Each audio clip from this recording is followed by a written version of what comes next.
목회자는 설교를 하는 설교자일 뿐만이 아니라 또 목양을 하는 사람이더라고요. 목양이라는 게 결국에는 모든 성향의 다양한 사람들을 다 품어야 되는 그런 자리에 있는 사람인데, 근데 제가 그동안에 모든 사람들을 품는 것 대신에 저편할 대로 살았더라고요. 그러니까 제 성향을 아주 그냥 쉽게 다 드러내가지고 나는 내 정치적 성향은 이거야. 그리고 나는 이런 어떤 성향에 있기 때문에 나를 따르는 사람은 나와 함께하고 따르지 않는 사람들은 마음대로 하시오. 뭐 이런 식의 어떤 뉘앙스를 많이 풍긴 것 같아요. 되돌아보니 그렇게 하면 안 되겠더라고요. 그냥 우리 교회에 나오시는 성도님이나 혹은 이 성경 공부하시는 그 모든 분들은 이렇게 여당이 있으면 야당도 있고 진보가 있으면 보수도 있잖아요. 이걸 품고 함께 나가는 자리가 바로 목회자가 돼야 되는데, 품고 함께 나가는 어떤 그 목회자로서의 모습이 아니라 제 속에 있는 것들이 아주 살아서 이렇게 다 표현되는 그런 일을 했더라고요. 그래서 참 여러모로 송구스럽고 죄송합니다. 앞으로는 십자가에서 죽는 모습으로 늘 여러분들 앞에 설 수 있도록 기도하겠습니다. 그래서 그런지 한 이틀 동안 잠을 못 잤어요, 제가. 그걸 하나님이 저를 내려놓게 하시고, 또 저의 어떤 내 속에 있는 어떤 정치적 성향이나 이런 것들을 주께서 다 내려놓게 하시려고 어제도 거의 막 새벽 5시나 돼서 잠을 들었는데 그냥 잠도 못 자고 계속 아버지 하고 그러고 있었어요. 근데 5시에도 계속 자다 깨다 해가지고 사실은 지금 제가 비몽사몽입니다. 한 이틀 연속 그렇게 잠을 못 잤어요. 우리 하나님께서 이런 것들을 많이 생각하게 하시고 되돌아보게 하시고 또 이런 것을 내려놓게 하시는 그 하나님의 은혜가 참 큽니다. 제가 개인적인 성향과 어떤 제가 가지고 있는 그 확신 가지고는 도저히 내려놓을 수 없는 사람이거든요. 그게 바로 제 모습이었는데 아버지의 은혜로 이렇게 내려지게 되더라고요. 우리가 계시록 종말론 공부 들어가기 전에 이제 제가 그 20대까지는 저 87년도에 성령 체험을 했습니다. 그때가 87년도니까 제가 몇 살이었나요? 24살이었나? 아마 그 정도 됐을 거예요. 근데 87년도에 성령 체험을 하기 전에는 굉장히 보수적인 사람이었습니다. 이 70년대에는 텔레비전보다는 라디오를 많이 들었잖아요. 라디오를 틀면은 제가 어린 시절에 어린이 프로그램에 그때 있었던 아주 유명한 뭐 은딘의 얼굴 무슨 뭐 조롱조롱 혹시 기억하실런지 모르겠네요. 뭐 은딘에도 나오고 그 다음에 또 그때 라디오에서 나왔던 여러 가지의 어린이 프로그램 참 많이 들었어요. 그런데 어른들 프로그램도 많이 들었어요. 그 중에 하나가 이제 그때 당시에 박정희 대통령 시절이었기 때문에 반공이 국시였단 말이에요. 그때의 굉장히 보수적인 성향의 우익적 아주 보수적인 성향의 김창룡 검사라는 프로그램을 했어요. 그래서 빨갱이 잡는 6.25 때 빨갱이 잡는 늘 그걸 들었어요. 그래서 저도 어렸을 때부터 무슨 생각을 했었냐면은 이 땅에 빨갱이는 없어져야 돼 라는 생각을 많이 하고 살았어요. 그리고 이 땅이 절대 공산화되는 것은 막아야 돼. 그리고 박정희 대통령이 진짜 이 대한민국의 가장 위대한 대통령으로 알고 있었고요. 그렇게 어린 시절을 20대까지 이렇게 보냈어요. 그런데 성령 체험을 하고 나면서부터 제가 사람이 바뀌기 시작하는 겁니다. 모든 관점을 사랑으로 보게 되는 거예요. 하나님의 그 사랑을 체험하고 났더니 하나님의 그 사랑을 체험하고 났더니 그 사랑이라는 관점으로 이 사람과 사건들을 해석하기 시작하게 되는 겁니다. 진짜 하나님의 사랑이 무엇인지, 정말 하나님의 그 사랑이 오늘 나를 어떻게 해석하고 있고 내가 사람들을 어떻게 봐야 되며 이 사회에서 일어나고 있는 일들을 어떻게 해석해야 되는 것인지를 보게 되더라고요. 그때 그 사랑이라는 관점을 하나님이 가르쳐 주시기 위해서 내가 가지고 있는 그 관점을 먼저 내려놓게 하시더라고요. 그러니까 제가 그때까지만 해도 가지고 있었던 관점은 어떤 관점이었냐면 아주 보수적인, 지금으로 치자면 일베 수준의 보수적인 그런 아주 보수적인 청년이었죠. 게다가 철도청에서 일을 했던 공무원이었잖아요. 그리고 고등학교도 철도고등학교 그 3년 동안 이 공무원 학교를 다닌 거죠. 교장 선생님도 그때 철도고등학교 교장 선생님도 청와대에서 낙하산 타고 들어오신 분이셨어요. 청와대에서 바로 들어오신 그 무슨 비서관 출신 중에. 그래가지고 고등학교도 거의 육사처럼 다녔습니다. 그 얼마나 그분이 군대 출신인지 우리 고등학생한테도 우리는 육사가 아니고 철도 공무원 될 사람들인데도 직각보행 시켰어요. 걸을 때도 직각보행 시키고 밥 먹을 때도 90도로 점심 먹을 때 이렇게 육사생처럼 이렇게 먹으래 이렇게. 아니 육사는 밥 먹을 때 수저를 이렇게 들고 먹는 거 아시죠? 그냥 이렇게 먹는 게 아니야. 탁탁탁 이렇게 해야 돼요. 아니 그때 그런 걸 저희들한테 시켰어요. 제 성향에 너무 잘 맞아가지고 저는 아주 그냥 재밌게 했어요. 재밌게. 제가 보수적인 그때까지만 해도 보수적인 사람이었기 때문에. 근데 성령 체험을 하면서 예수 그리스도의 그 사랑을 체험하고 나니까 모든 것을 사랑이라는 관점으로 재해석하기 시작하게 된 겁니다. 그런데 그 사랑이라는 관점이 그때 알았어요. 내가 이렇게 눈높이에 따라서 사랑이 달리 보이는 거예요. 높은 눈에서 이렇게 내려다보면 내려다보는 사랑. 내가 낮아질 대로 낮아져서 이렇게 올려다보면 올려다보는 사랑. 그때 하나님께서 그런 것을 깨닫게 해주셨어요. 그때가 신학대학 1학년 때였죠. 그때 우리 그 신학대학교에는 기숙사 생활을 의무적으로 해야 되고 저는 또 의무 기숙사 생활을 하면서 새벽 기도 또 그때 저희 학교는 기도를 참 많이 시켜요. 이 성결교회 그 전통에 따라서 기도를 참 부르짖는 기도 많이 했어요. 기도탑도 있고 또 성주산이라고 뒤에 산에 가서도 부르짖고 기도할 때마다 하나님이 저를 이렇게 조금씩 바꿔가시는데 저를 이렇게 낮은 곳에서 바라보는 사랑을 이제 알게 하시는 거예요. 그 중에 하나가 낮은 데에 있는, 저도 가난한 동네 출신이었단 말이에요. 그 가난한 사람의 눈높이에서 이 사람과 사건들과 어떤 것들을 바라볼 수 있게 그때 저를 낮추셨어요. 그런 그 사랑이란 관점으로 그렇게 보게 만드신 거죠. 그렇게 보다 보니까 이제까지 보수적인 제가 저도 모르게 그 사회가 원하는 보수가 아니라 사회가 금기시하는 그 반대쪽에서 보기 시작하고 있는 거예요. 그 이해가 되세요? 그러니까 예수님처럼 구유에 오셨고 예수님은 구유에 오셨고 정말 가난한 그 살림살이를 통해서 그들과 함께 살면서 이렇게 아버지의 뜻을 전하셨단 말이에요. 저를 그렇게 그런 자리로 저는 비록 외형은 가난했지만 그러나 제 속에는 보수 우익 굉장히 어떤 이런 그때 당시에 반공이 국시였던 그런 가치관을 가지고 살았던 사람이었는데 이렇게 예수님처럼 성령 체험을 하고 나서 낮아진 상태에서 보기 시작하니까 저도 모르게 서서히 관점이 바뀌기 시작하는 거였어요.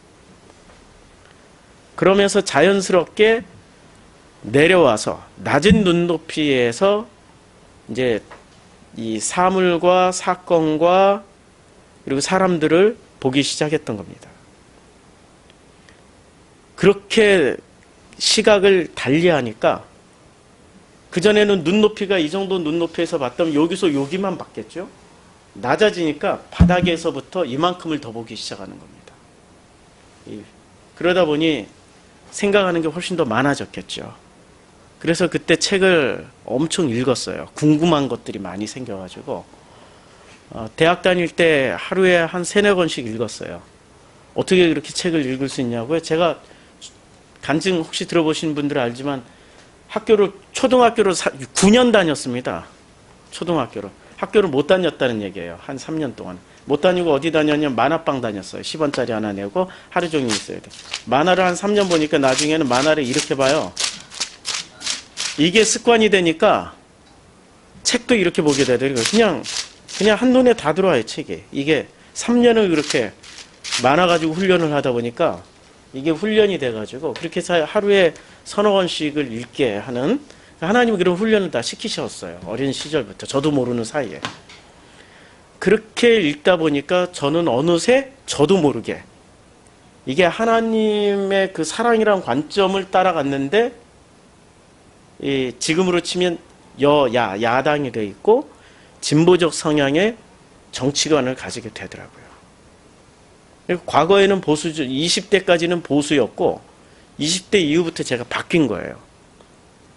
그런데 다시 이 복음으로 들어오고 나서부터는 하나님이 저의 정치적 성향을 내려놓게 하셨습니다. 한 3년 동안, 3년 거의 4년 동안을 내려놓게 하셨는데, 그 내려짐의 자리를 진짜 내려놨어요. 어떤 정치적 성향도 띄지 않고 오히려 정치적 성향을 띄고 있는 목회자들한테 그러지 말라고, 그렇게 하지 말라고. 근데 최근 몇 주 동안 이게 한꺼번에 다 일어나 버린 겁니다. 한꺼번에 이게 내려진 게 아니었구나. 그러면서 제 설교를 듣는 분들 중에 불편함을 이렇게 표시하는 분들이 있었어요. 인터넷 성도님들 중에 목사님 정치 얘기는 그만하시고 성경 얘기만 해주세요. 뭐 이렇게 대놓고 말씀하시는 분들이 있었습니다. 그래서 그런 것들 때문에 제가 한 이틀 잠을 못 자면서 주님 앞에 이렇게 기도하는 시간을 가졌죠. 근데 제 포지션을 이렇게 정리를 했습니다. 말씀을 증거하는 사람이기도 하지만, 그러나 이제는 프로슈쿠마이 교회의 목회자로서 목양을 하는 사람이기도 하다. 저는 모든 계층과 정치적 성향에 따라서 사람을 누구는 배제하고 누구는 품고 가야 되는 그런 사람이 아니라 모두 다 품고 가야 되는, 잃어버린 한 마리의 양이라도 찾아서 함께 가야 되는 그런 목회자라는 것을 주께서 깨닫게 해주셨습니다.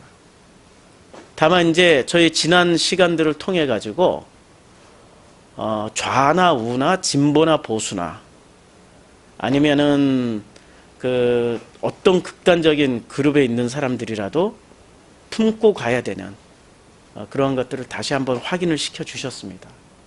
참 이런 것들을 깨닫게 해주시고 또 이렇게 품을 수 있게 해주신 그 넉넉한 마음을 주신 우리 주님께 감사드립니다. 저는 개인적인 성향으로는 그렇게 할 수 없는 인간이에요. 제 속에 수많은 이론으로 무장되어 있고 또 그런 무장된 그런 이론이 결국에는 어떻게 써든지 간에 표현이 될 수밖에 없는 그런 연약한 사람이지만, 그러나 주님의 그 은혜로 이런 그 방향성을 가지고 나갈 수 있게 또 깨닫게 해주시고 허락해 주신 주님께 감사드립니다. 그래서 우리가 되는 거죠. 이게 내가 죽어야 우리가 되더라고요. 내가 살아있으면 우리가 안 되더라고요. 그냥 우리 밴드에 있는, 아시잖아요. 제 별명을 그냥 우리 수도사님. 누군지 아시죠? 그 수도사님. 그분이 처음에 사진을 거꾸로 놔뒀는데 컴플레인을 계속 하니까 이렇게 싹 사진 바꾸더라고요. 또 컴플레인을 계속 걸면은 계속 바꾸시더라고요. 그 쉬운 일이 아니에요. 자기 것을 바꾸고 포기한다라는 건 쉬운 일이 아닙니다. 죽는다라는 얘기예요. 그 죽음을 이렇게 실제로 보여주시더라고요. 그러다 보니까 그분이 어느새 이 우리를 아우르는 그런 역할을 하시더라고요. 그 나 죽음의 자리에서 피어나는 꽃이, 우리라는 꽃이 피어나더라고요. 저도 이제 이런 그 어떤 정치적 성향이나 이런 것이 내려지고 죽는 자리가, 그 죽는 자리에서 기대하는 것은 우리라는 꽃이 피어나기를 기대해 봅니다. 오늘 계시록 종말론이 7장의 2일 후에 내가 네 천사, 이 네 천사라는 단어가 있는데요. 일단은 이 네 개라는 이게 이제 테사레스라는 안 보이시죠? 이게 글씨가 너무 작아서요. 보이세요? 예, 테사레스라는 이런 헬라어인데요. 이 헬라어가 70인 역번, 70인 역번은 구약 성경을 알렉산드리아에 있는 유대인들에 의해서 헬라어로 번역이 된 겁니다. 히브리어 성경을 헬라어로 번역한 책을 70인 역번이라고 그럽니다. 왜 70인 역번이라고 그럴까요? 70명의 학자들이 모여서 번역을 했기 때문에 70인 역번이라고 그런 거예요. 70명의 학자가 모여서 했기 때문에 굉장히 정확하다라고 생각할 수도 있고, 또 70인역이 통일성을 가져야 되기 때문에 70명의 목소리가 통일성을 가져야 되잖아요. 그러니까 엄청나게 70명의 또 연구 논의를 거친 굉장한 작품이다 라고 생각하시면 돼요. 이 70인 역본. 그래서 히브리어와 헬라어의 개념은 굉장히 차이가 나요. 히브리어는 단어 하나가 두 개의 뜻을 가질 수도 있어요. 예를 들어서 그 바라크라고 하는 축복이라는 뜻의 히브리어가 축복으로도 쓰이지만 저주라는 뜻으로도 쓰여요. 그리고 하늘 하면은 하늘이라는 이 단어 하나가 위의 하늘도 뜻하고 아래 하늘도 뜻해요. 그래서 이 히브리어는 항상 이 두 가지의 개념을 가지고 있습니다. 그것도 반대의 개념을 서로 가지고 있어요. 이 히브리어적 사고방식을 가진 사람이 헬라어를 읽으면 이해를 못할 것이고, 헬라적 사고방식을 가진 사람들이 히브리어를 읽으면 이해를 서로 못할 거예요. 헬라어는 쪼개요. 위에 하늘, 아래 하늘 분명하게 구분하고 있고, 축복과 저주라는 단어를 분명히 구분하고 있어요. 그래서 이 히브리어를 가지고 헬라어로 번역하는 일은 어마어마하게 어려운 일입니다. 개념이 완전히 다른 이 언어를 지금 번역을 해놓은 게 70인 역번이거든요. 그래서 이 70인 역번에 보면은 이 4라는 숫자, 테세레스, 이 4라는 숫자를 구약 성경에 이 4개, 4, 뭐 이런 그 4개라는 개념을 어떻게 번역을 내냐면 창세기 2장 10절에 나오는, 보이시죠? 창세기 2장 10절에 보면 강이 에단에서 발원하여 동산을 적시고 거기서부터 갈라져 네 근원이 되니라. 이 네 근원이라고 할 때 이때 테사레스라고 번역을 했어요. 헬라어 단어로. 그러니까 이 테사레스라는 단어는, 그러니까 이 천사가 네 명의 천사잖아요. 이 네 명의 천사라는 이 단어의 근원이 어디서부터 시작되냐면은 네 개의 갈라지는 강, 여기서부터 시작되고요. 그 다음에 스가랴서 1장 18절인가요? 그래서 내가 눈을 들어본즉 내 불이 보이기로, 네 개라는 어떤 뜻이 있죠. 뿌리, 네 개의 뿌리 보임으로 이렇게 말씀도 하고 있고요. 그 다음에 또 다니엘서 11장 4절에 보면 그러나 그가 강성할 때, 안경을 좀 바꿔 쓰고요. 이게 도수가 서로 달라요. 멀리 볼 때는 이거 써야 되고 가까이 볼 때. 그러나 그가 강성할 때 그 나라가 갈라져 천하 사방에 나누일 것이나, 천하 사방이라고 얘기할 때 이때 테사레스로 번역을 했어요. 그 자손에게 돌아가지도 아니할 것이요. 이렇게 천하 사방이라고 이야기할 때도 이제 테사레스라고 번역했고요. 이사야 11장 12절에 여호와께서 열방을 향하여 기호를 세우시고 이스라엘의 쫓긴 자를 모으시며 땅 사방에서, 사방이라고 말할 때도 테사레스입니다. 그리고 출애굽기 27장 1절에 보면 너는 조각목으로 장이 5규빗, 광이 5규빗의 단을 만들되 네모 반듯하게 하고 3규빗으로 이렇게 네모 반듯하게, 어떤 그 사각형을 말할 때도 테사레스라고 썼고요. 그 에스겔서 40장 41절에 보면 문결 2편에 상이 4시 있고 저편에 상이 4시 있고 어떤 4개라고 말할 때도 테사레스라고 번역을 했습니다. 그래서 에스겔서 1장 5절 이하에 보면은 그 속에서 네 생물의 형상이 나타나는데 네 생물이 나오죠. 에스겔서 1장에. 그때 이 테사레스라고 번역을 했습니다. 그럼 이 테사레스의 기본적인 뜻은 어디서 나오냐면은 일단 제일 처음 출발점이 어디죠? 출발점이 어디냐면은 에덴이에요. 예, 에덴이에요. 그럼 에덴은 우리가 회복해야 될 이상향이죠. 우리가 회복해야 될 이상향이 에덴이잖아요. 그럼 에덴은 우리는 에덴을 지금 살고 있어야 되는 건가요? 아니면 에덴은 죽어서 가야 되는 곳인가요? 살고 있어야 되는 곳이죠. 죽어서 가게 되면 그거는 다른 종교하고 똑같아요. 다른 종교도 다 죽어서 극락 가고 죽어서 천국 가고 믿고 있어요. 근데 우리 기독교는 있잖아요. 죽고 나서 가는 데가 아니라 현재 진행형으로 진행되고 있는 개념입니다.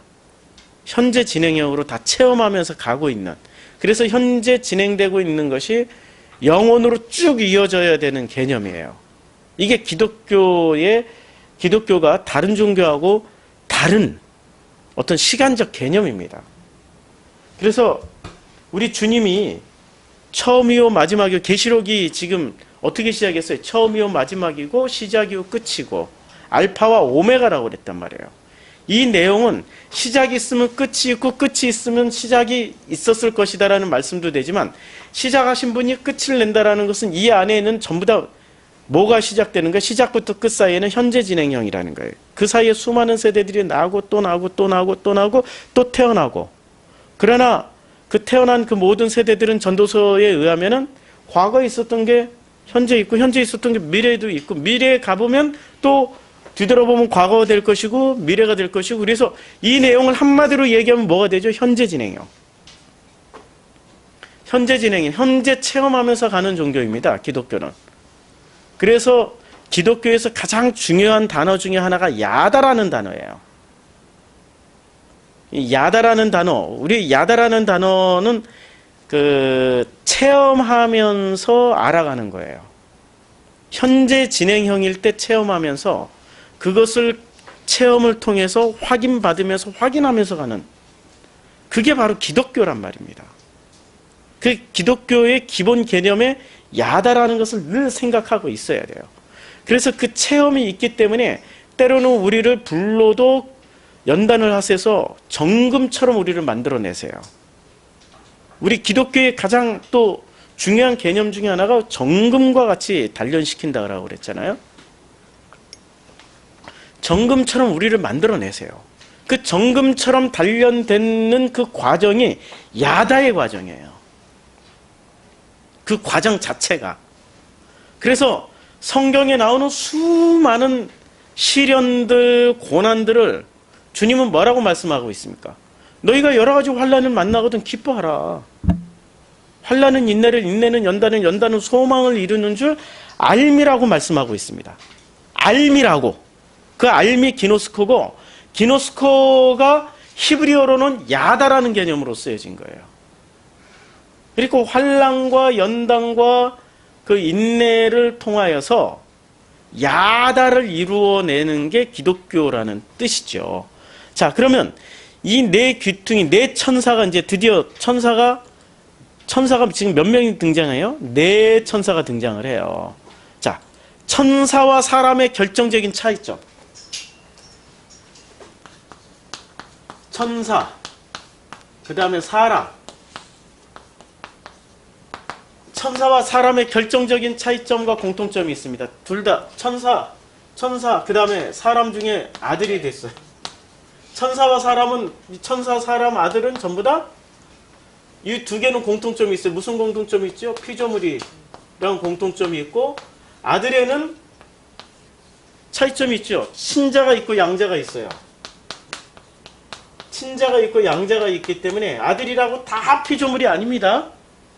친자는 하나님이시고 창조주세요. 양자는 피조물입니다. 자, 이 공통점은 피조물이에요. 그러면 이 천사가 하는 일이 무슨 일이죠? 철저하게 메신저 역할만 합니다. 메신저는 누구의 메신저죠? 창조주의 어떤 그 말씀을 누군가에게, 사람들에게 전달하는 거죠. 천사의 역할은 이거예요. 창조주의 메시지를 그냥 전달하는 전달자의 역할입니다. 피조물이에요. 그렇죠? 그런데 우리 사람은 있잖아요. 사람은 아들이 될 수가 있어요. 이 생각 잘 하셔야 돼요. 이 양자가 되는 순간 우리는 하나님이 묻지도 않고 따지지도 않고 피조물인 우리를 뭐로 세우세요? 상속자로 세우세요. 천사는 상속을 받을 수 있어요? 받을 수 없죠. 그런데 사람은 양자가 되는 순간 하나님의 상속자가 됩니다. 그리고 천사가 하나님한테 아버지라고 부를 수 있어요?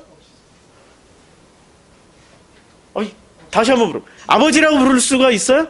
없어요. 뭐라고만 불러야 돼요? 주여, 주님.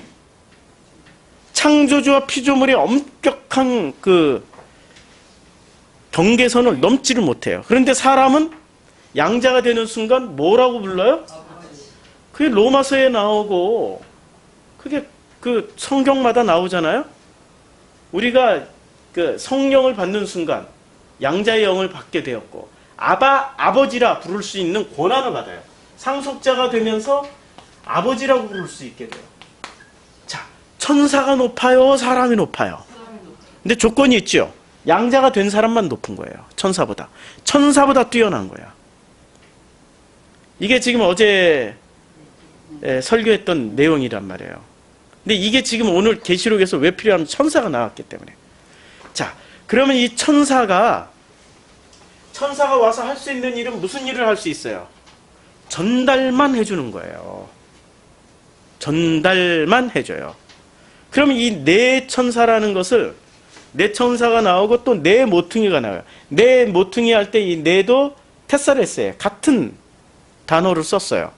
모퉁이. 자, 이 모퉁이가 뭘까요? 네 모퉁이라는 게 이제 고냐라고 썼는데요. 이 네 모퉁이의 그냥 대표 의미만 한번 살펴보죠. 70인역본에서는 이 고냐는 어떤 의미로 가지고 있었냐면은 70인역에서 약 33회 쓰여졌는데 건축물의 장소나 즉 구석을 그야말로 모퉁이를 뜻해요. 그런데 신약 성경에 오면은 다음과 같은 세 가지 의미로 쓰여집니다. 첫째는 마태복음 6장 5절에서 나오는 것처럼 또 너희가 기도할 때 외식하는 자와 같이 되지 말라. 저희는 사람에게 보이려고 회당의 큰 거리 어귀에 서서 기도하기를 좋아하느니라. 내가 진실로 이르노니 저희는 자기 상을 이미 받았느니라 라고 얘기할 때 어귀, 그러니까 거리의 모퉁이나 어귀를 가리켜요. 거리, 사방으로 나 있는 거리의 모퉁이나 어귀를 이야기할 때 쓰는 거죠. 그래서 이제 진짜 어떤 장소 개념으로 쓰여졌고요. 그 다음에 사도행전 26장 26절에서 나오는 것처럼 왕께서는 이 일을 아시기로 내가 왕께 담대히 말하노니 이 일에 하나라도 아시지 못함이 없는 줄을 믿나이에. 이 일은 한편 구석. 이거는 장소 개념이 아니죠. 그렇죠. 어떤 그 사건과 일에 있어서의 한 측면을 이야기하는 거란 말이에요. 계시록 7장 1절 오늘 읽었던 7장 1절에 내 모퉁이, 어떤 사물의 이 모서리를 이야기하는 거고요.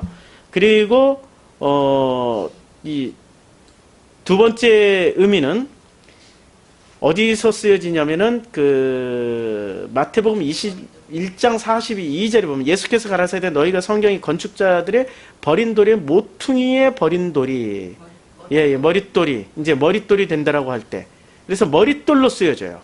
머릿돌. 모퉁이의 머릿돌로 쓰여지고요. 그리고 이 마태복음 16장 18절에 보면 또 내가 내게 이르노니 너는 베드로라 내가 이 반석 위에 내 교회를 세우리니 음부의 권세가 이기지 못하리라. 이게 베드로에게 이제 반석 위에 내 교회를 세우리니라고 할 때, 그러니까 이 네 개라는 뜻이 어디하고 연결돼 있어요? 교회, 성전. 그러니까 성전이 에스겔서에 의하면 성전을 뭐라고 묘사를 해요? 네 개의 어떤 모퉁이를 이야기를 하거나 네 개의 모서리로 담겨진 것을 이야기하죠. 자, 베드로가 정오쯤 돼서 드디어 옥상에 올라가서 지붕 위에 올라가서 기도를 할 때 뭐가 내려옵니까? 환상 중에 네 모퉁이가 내려와요. 네 모퉁이가 내려오는데 거기에 뭐가 담겨 있어요? 부정한 것들이 담겨져 있었죠. 부정한 것. 이 부정한 것을 먹으면 안 되는 것들이에요. 유대인들은 이것을 몇천 년 동안 지켜왔어요. 근데 이걸 먹으라고 그러니 먹을 수 있어요? 못 먹죠. 그러면 우리는 이상하게 이 보자기라고 생각을 해. 보자기에 담겨져 있는 이 부정한 음식에 우리는 초점을 맞춰서 이것만 먹지 않으면 못 먹는다라고 그랬는데, 사실은 중요한 게 이 내 모퉁이란 말이에요. 이 보자기라고 이야기하는 네 개의 어떤 그 모퉁이, 같은 지금 개념의 테스라스를 쓰고 있는데, 이게 뭘까요? 이걸 성전이라고 생각하면은 베드로를 이해할 수 있지요. 성전 안에 담겨져 있는 부정한 것들을 먹으라고. 그러면 먹을 수 있겠습니까? 아니죠. 보자기에 담겨져 있는 건 눈 딱 감고 먹으면 그만이야. 그건 의미가 없어. 보자기 안에 담겨 있는 거는 먹으면 그만이에요, 그냥. 그런데 성전에 담겨져 있는 부정한 것이라고 생각하면 의미가 확 달라집니다. 몇천 년 동안 유전자처럼 내려왔던 그 성전 안에 있는 것에서는 정결한 것만 있다라고 생각했는데, 그 성전 안에 정결한 것이 아닌 부정한 것들로 가득 차 있었고, 그것을 먹으라고 그러니 먹을 수가 있겠습니까? 그걸 개혁하러 예수 따라다닌 거 아니에요? 그걸 바꿔내려고 예수를 따라다니고, 예수여 뭐 왕이시여 뭐 이러고, 하나는 오른쪽에 뭐 주님이 있을 땐 나는 왼쪽에서, 그리고 마지막 승천하실 때도 이 나라를 회복할 때가 언제나일까 뭐 이렇게 민족주의자였는데, 그 민족주의자한테 성전이라는 그 어떤 상징적인 장소에 부정한 것들을 잔뜩 갖다 놓으시고 먹으라고. 못 먹죠. 그래서 우리 프로슈크마이 안에는 좌나 우나가 다 섞여 있어야 돼요. 좌가 우를 볼 때는 부정한 거고, 우가 좌를 볼 때도 부정한 거예요. 서로 자기 판단 기준에서 서로 다르고 서로 부정한 거예요. 그러나 그것을 먹으라고 할 때는, 먹으라는 얘기는 먹어서 그냥 다 없애 죽여라 뭐 이런 얘기입니까? 잡아먹어라 이런 얘기입니까? 아니죠. 품으란 얘기죠. 품으라고 할 때 품을 수 있겠습니까? 자기 기준이 센 사람은 못 품어요. 베드로가 자기 기준이 세니까 못하겠나이다라고 할 때 주님이 화를 내시잖아요. 먹으라고. 화를 내세요. 화를. 그리고 먹잖아요. 그러니까 그때까지도 베드로가 안 내려진 거예요. 주님 성령 체험 다 하고 능력 행사 다 하고 있었는데 불구하고 주님이 명령하시는데도 순종을 잘 안 하는 거예요. 자기 기준이 있으니까. 우리 사람은 끝까지 자기 기준을 가지고 그 기준대로 살으려고 그래요. 자기가 형성된 것이 전부인 것으로 내려져야 돼요. 무너져야 돼요. 허물어져야 돼요. 허물어진 사람만이 비로소 허물어진 만큼, 이게 높은 성전이 높은 만큼 어떻게 돼요? 높은 만큼 하나님을 여기서 이렇게 하나님을 본단 말이에요. 근데 허물어진 만큼 하나님을 이렇게 더 높게 보는 거죠. 그렇죠? 간단하잖아요. 시각이 높은 데서 이렇게 하나님을 올려다봤던 사람이 낮은 데서 허물어진 만큼 하나님을 이렇게 볼 수 있단 말이에요. 그러니 하나님은 바벨탑을 허무시고 예루살렘 성전도 그 높은 고대 사회에서 굉장히 높은 그 건물이었어요. 허물어 버리시고, 모든 이방 종교의 신전도 지금 남아있는 신전이 있습니까? 다 허물어 버리시고, 성경에 나와있던 신전 중에 멀쩡한 거 있습니까? 다 허물어 버리세요. 낮춰버리십니다. 그들은 진짜 높으신 하나님을 보라고. 그러면 이걸 건물을 허문다는 얘기예요? 사람을 죽이겠다는 얘기예요? 무슨 얘기예요? 내 마음에 있는 그 모든 기준치들을 허물어 버리시겠다라는 거예요. 그게 허물어지는 만큼 뭐가 쏟아져 들어옵니까? 여기서 들어오는 은혜는 이 정도예요. 근데 이게 허물어지는 만큼 뭐가 들어오는 거죠?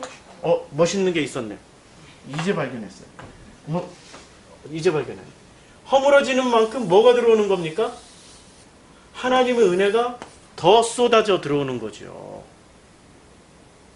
이 허물어져야 되는 게 뭐가 허물어져야 되니까 내 안에 있는 가치관들이 허물어져야 되는데 이 가치관 이렇게 얘기하니까 가치관 뭐 그까짓 다 허물었는데 뭐 일단 정치 하나만 얘기해도 벌써 패가 갈립니다. 정치 하나만 얘기해도 편을 갈라버리고 그렇게 친했던 사람도 그렇게 은혜롭게 봤던 사람도 싹 돌아서 버려요. 싹 돌아서 버려요. 그냥 일순간에 딱 돌아서요. 이 교회 나가지 말자. 내 속에 뭐가 가득해요? 내가 가득한 거예요. 내 속에 말씀이 가득한 게 아니란 말입니다. 그런 생각이 들고 그런 부하가 일어나는 거예요. 화가 치밀면은 내 속에 내가 가득한 거지 내 속에 말씀이 가득하고 주님으로 가득 채워진 게 아니에요. 아직도 내 가치관으로 가득 차 있다란 얘기예요. 그거 확인시켜 주느라고 주님은 끝까지 사람들을 쓰세요. 좌도 쓰시고 우도 쓰시고 여도 쓰시고 야도 쓰시고 진보도 쓰시고 보수도 쓰시고 다 공존하게 만들어 놓는 겁니다. 너 아직도 살아있구나. 너 아직도 안 얼어붙었구나. 이거 말씀하시는 거예요. 그래서 이 내 천사, 내 귀퉁이에 있는 것들이 지금 천사는 지금 두 가지의 형태로 나오고 있어요. 지금 이 7장 1절에서 한번 봅시다. 이 7장 1절을 한글로 보면은 내 천사가 내 모퉁이에 선 것을 보니 땅에 또 사방이 있어요. 그러니까 세 가지 형태로 나오네요. 땅도 사방이 있는 거야. 지금 전부 다 네 개로 나오고 있죠. 내 천사, 내 모퉁이, 땅의 사방. 전부 다 무엇을 얘기하고 있죠?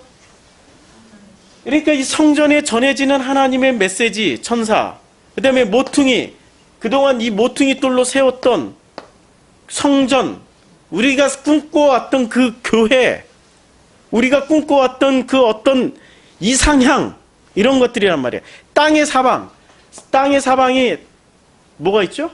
동서남북, 동서남북 각처에 흩어져 있는 이 모든 것들, 한마디로 말하면 이 모든 것들이 그 안에 다니고 있는 뭐가 다녀요? 바람을 붙잡아. 바람. 이 바람을 루아라고 했어요. 루아가. 70인 역본에 보면 한번 봅시다. 확인을 해봐요. 여기에 자, 이 바람을 이제 땅의 바람을 자 여기서 헬라어로는 아네포스라고 돼 있어. 잠깐만. 아네모스라고 돼 있어요. 아네모스라고 돼 있는데 이걸 바람이라고 번역을 했고 70인 역본에서는 뭐라고 번역을 했냐면은 70인 역본에는 루아흐라고 번역을 했어요. 루아흐라고 번역했지만 그러나 이 루아흐라고 번역한 것을 그냥 바람이라는 뜻으로만 번역을 했어요. 근데 루아흐 기본은 자 히브리어는 루아흐라고 하지만 이것을 바람이라고도 번역하고 또 뭐라고도 번역 가능해? 성령이라고도 번역하는 거죠. 무슨 그 창세기 2장 7절에 하나님 그 입김이라고 생기라고도 번역할 수 있고 개념이 살아있을 때는 생기요 죽어있을 때는 그냥 자연현상으로는 바람인 거죠. 히브리어로 번역되는 순간 우리는 의미를 딱 두 개를 가질 수 있는 거죠. 자 7장 1절이 이게 키워드예요. 지금 7장 8장을 이해할 수 있는 키워드라서 7장 1절을 이렇게 열심히 지금 하고 있는 거예요. 지금 이 7장 1절에 드디어 이제 붙잡아 바람으로 하여금 땅에나 바다에나 각종 나무에 불지 못하게 하더라. 바람으로 하여금 지금 뭘 못하게 하는 거예요? 땅도, 바다에도, 각종 나무에도 불지 못하게 해버려요. 바람이 안 불면 어떻게 되죠? 한번 생각을 해봅시다. 지금 바람이 있는데 바람을 불지 못하게 했다. 바람이 안 불면 어떻게 되죠? 예? 일단 정치되어 있죠. 환기가 안 되죠. 어떤 데는 향기가 나지만 어떤 때는 악취가 나고, 어떨 때는 몹시 뜨거운 공기만 머물러 있고, 어떨 때는 몹시 차가운, 이게 순환이 안 되고 섞이지가 않는 거죠. 일단은 섞이지가 않는 거예요. 섞임이 안 돼요. 그러면 성경에서는 섞는 게 좋은 겁니까? 안 좋은 겁니까? 섞는다라는 대표적인 단어가 뭐가 있죠? 바벨론, 바벨이라고 그러죠. 혼잡, 섞음. 섞지 말라고. 근데 자연현상은 계속 섞고 있단 말이에요. 안 섞으면 어떻게 돼요? 썩어요. 상에서 어떻게 돼요? 모든 게 썩어서 사라져요. 그렇죠. 그러면 자 7장 1절이 바람을 붙잡아 바람으로 하여금 땅에나 바다에나 각종 나무에 불지 못하게 하더라. 자 드디어 이제 불지 못하게 해놓고 모든 것을 지금 뭘 한 거예요? 올수독 시켜버린 거예요. 올수독을 시켰어요. 올수독을 시킨 목적이 뭘까요? 7장 2절. 또 봄에 다른 천사가 살아계신 하나님의 인을 가지고 해 돋는 데로부터 올라와서 땅과 바다를 해롭게 할 권세를 받은 네 천사를 향하여 큰 소리로 외쳐 이르되 우리가 하나님의 종들의 이마에 인치기까지 땅이나 바다나 나무들을 해하지 말라 하더라. 내가 인침을 받은 자들의 자의 수를 들으니 이스라엘 자손이 각 지파 중에 인침을 받은 자들이 14만 4천여. 이제 14만 4천 다 합치니까 666이 나오는 거죠. 그렇죠? 666이다. 뭐 이게 14만 4천, 14만 4천.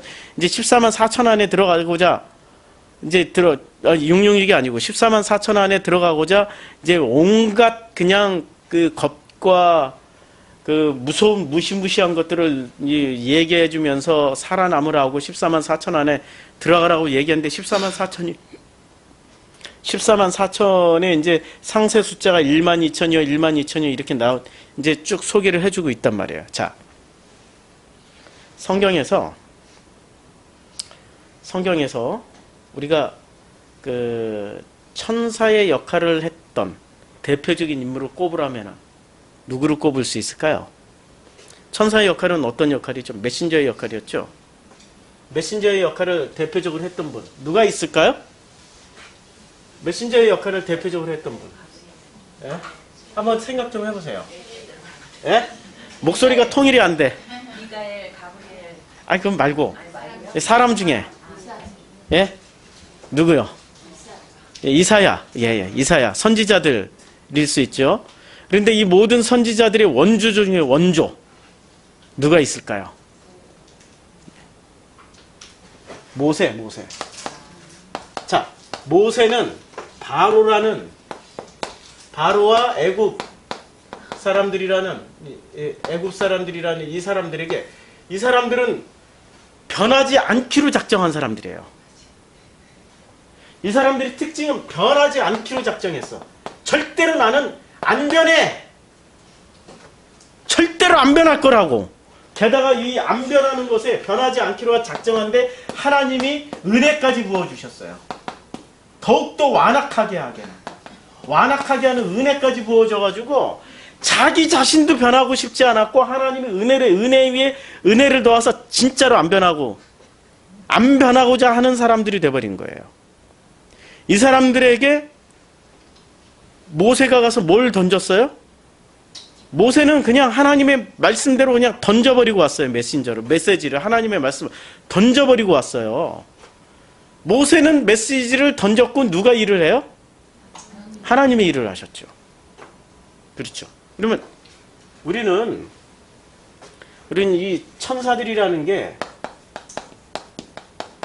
천사들은 무슨 영계에서만 이렇게 있는 그런 존재로만 생각하면 안 돼요. 우리가 지난주까지 그 영계와 현상계의 상황의 어떤 차이점을 얘기를 했단 말이에요. 그렇죠. 영계에서는 뭐 엄청난 그 일들이 벌어지고 있어요. 모세 외곽에서는 보이지 않는 영의 눈을 뜨고 보면은 모세 외곽에서는 뭐 불의 천사, 물의 천사, 뭐 온갖 천사들이 다 모여 있을 수 있어요. 그런데 현상계에서는 어떻게 나타나요? 모세가 하나님의 뜻을 그냥 그대로 가서 전했어요. 누구의 역할을 한 거예요? 천사의 역할을 한 거예요.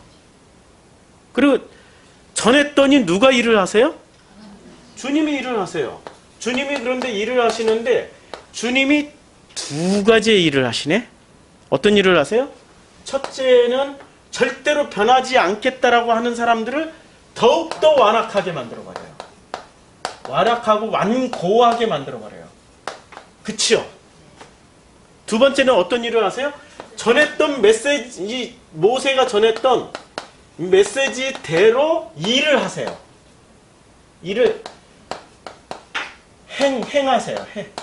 일을 행해버리세요. 맞죠, 지금? 이 두 가지 일을 하세요. 그러면 우리는 일단 하나님에 대해서 고정관념을 가지고 있죠. 언제나 좋은 일만 해주신다. 고정관념을 일단 깨세야 돼요. 성경은 어떻게 얘기해요? 주님이 분명히 말씀하셨어요. 더욱더 바로를 완악하게 하사. 자, 그래서 우리가 출애굽기를 봐야 됩니다. 출애굽기 7장을 한번 볼까요? 여호와께서 모세에게 이르시되 볼지어다 내가 너를 바로에게 신같이 되게 하였은즉 내 형 아론은 내 대언자가 되리라. 내가 내게 명령한 바를 너는 내 형 아론에게 말하고 그는 바로에게 말하여. 지금 막 거치고 사실은 모세에게 이렇게 지시를 하면은 누가 가서 메신저 역할을 해요? 아론이 이 역할을 하는 거죠. 그럼 모세는 가서 또 지팡이로 뭐를 해요? 때리기만 하면 돼. 그러니까 실제로 이 모세와 아론과 바로와 애굽 사람들을 통해서 보여주는 건 이건 뭐라고 그래요? 현상계. 이걸 현상계라고 그러고 이 밖에서 지금 이 현상계를 오거나이징 하고 있고 막 조직하고 움직이는 수많은 일들을 영계가 지금 하고 있는 거죠. 이 영계가 일을 하고 있는데 이 영계에서 움직여지는 그 모든 일들은 또 누가 하고 있어요? 예.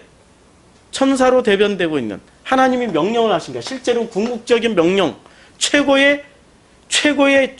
모든 책임을 지신 분은 하나님이시고 이 영계로 움직여 나가는 이 메신저들이 또 이 사이에 그러니까 복잡한 것 같은 사실 단순해. 메신저들이 있는 이 천사들. 네. 그대로 전달을 해서 복잡하나요? 이건 몰라도 돼요. 그냥 몰라도 돼. 딱 하나님만 알고 모세만 알면 돼요. 이 복잡한 과정을 분석해서 한번 설명을 해준 거예요. 자, 그랬더니 이제 주님이 뭐라고 말씀하시냐면은 자, 주님이 모세에게 말씀하세요. 제일 먼저 이거는 이제 10가지 안 들어가요. 자, 주님 뭐라고 말씀하시냐면 모세와 아론이 바로에게 가서 여호와께서 명령하신 대로 행하여 아론이 바로와 그의 신하 앞에 지팡이를 던지니 뱀이 됐어요. 근데 이 지팡이라는 단어가요. 7장 10절에 지팡이라는 단어를 한번 보자고요.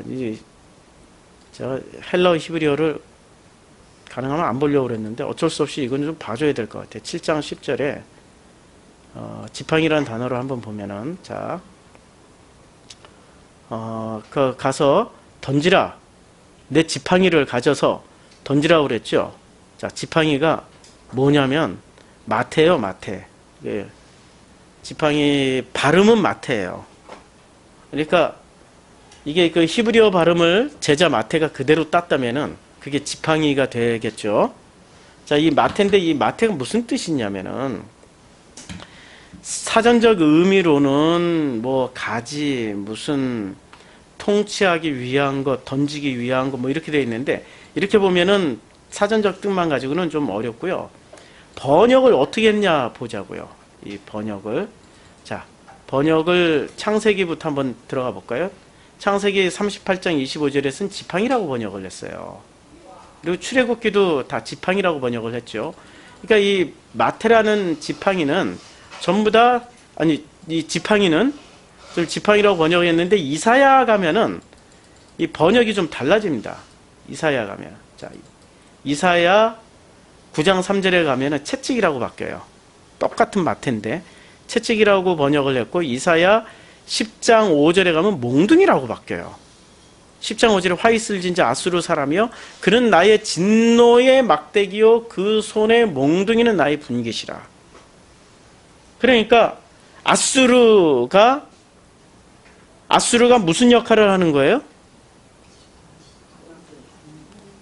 지팡이지만 몽둥이. 마태가 몽둥이로 바뀌어요. 그럼 이 지팡이는 무슨 역할을 해요? 이사야에 의하면은 이 지팡이는 그렇죠. 좀 깨달으라고 그냥 채찍의 역할 두드러 패는 몽둥이, 좀 정신 좀 차리라고 하는, 정신 차려라 막대기로 이렇게. 그러니까 모세가 들고 다니는 이 지팡이를 이제 기적을 행할 때마다 제일 먼저 이렇게 때려야 돼. 물이 피로 변하기 위해서 강물을 어떻게 쳐요? 지팡이로 내려치지요. 티끌을 어떻게 해요? 지팡이로 내려치지요. 그러니까 지팡이로 내려치는 거는 무슨 행위예요? 일단 채찍질이요, 몽둥이질이에요. 누구를? 이 돌대가리들, 바로와 애굽 사람들을, 이 돌대가리들을 좀, 야 너희들 생각 좀 내려놔. 너희 가치관 좀 내려놓으라니까. 좀 변해. 왜 그렇게 완악하게 안 변하니 하면서 더 완악하게 만들어. 아이러니지. 더 고집세고 더 어떤 것들을 자기가 가지고 있는 그 가치관들을 끝까지 움켜쥐고, 이런 건 두 가지야. 하나는 내 고집이 완악해서일 수도 있고, 또 하나는 주님이 더 완악하게 만들어가는 거야. 끝까지. 그 막장까지 가봐야, 막장까지 자기가 가지고 있는 그 가치관을 가지고 끝까지 가면은 무슨 일이 벌어질까요? 부러져요. 죽는 거야. 죽는 거밖에 없어요. 사람이 나이를 먹을수록 자기 고집대로 살잖아요. 주변에 사람이 남아있습니까? 없어요. 나이 먹을수록은 자기 고집 다 내려놔야 돼. 자기 고집, 자기 가치관 다 내려놔줘야 주변에 사람들이 꼬이기 시작해요. 만나고 막 이렇게 칭찬도 듣고, 더더욱 사람들이 많아. 아니면 돈이 많든지. 돈이 많으면 돈 보고 꼬이지. 그 전부 다 가짜들, 그거 뜯어먹을 것들, 황충들 우리 다 나와요 성경에. 그것들이 황충이요 메뚜기들이에요. 그런데 자기 가치관이 내려지고 자기가 죽는 사람일수록 주변에 손자들이 제일 먼저 와요. 손자 손녀들이, 아들 딸들이 엄마 아빠를 사랑하는 마음으로 와요. 남편이 진짜 변해서 온다니까. 멀리 헤어졌던 친구들도 다 그냥 외롭고 힘들면은 다 찾아와요. 자기 가치관이 다 내려지면 품는 넓은 그릇이 있단 말이에요. 그렇죠? 그러니까 하나님이 끝까지 완악하게 만드는 목적은 뭐예요? 끝까지 가보라고. 끝까지 가서 회개하라고. 바로는 회개 안 하죠. 끝까지 회개 안 하고, 그러니까 비참한 인간 중에 하나예요. 완악하게 만들 끝까지 갔으면, 아 내가 잘못했구나. 물속에 이제 수장되는 그 순간에도 회개하면 돼요. 회개를 안 한다니까. 그게 다 지고집으로 그냥 자기 뜻으로 자기 뜻인 줄 알고 그렇게 붙잡고 나가면 회개를 못해요. 아 그런데 이게 하나님의 섬기심이었구나. 이게 회개하라고 주신 상황이었구나. 이 완악함이었구나. 주여 용서하여 주시옵소서. 그 한마디만 하면 되는데, 지고집대로 나간 사람은 그거 못합니다. 그거 절대로 안 돼요. 내려놓음이 자체가 안 돼. 내려놓음이.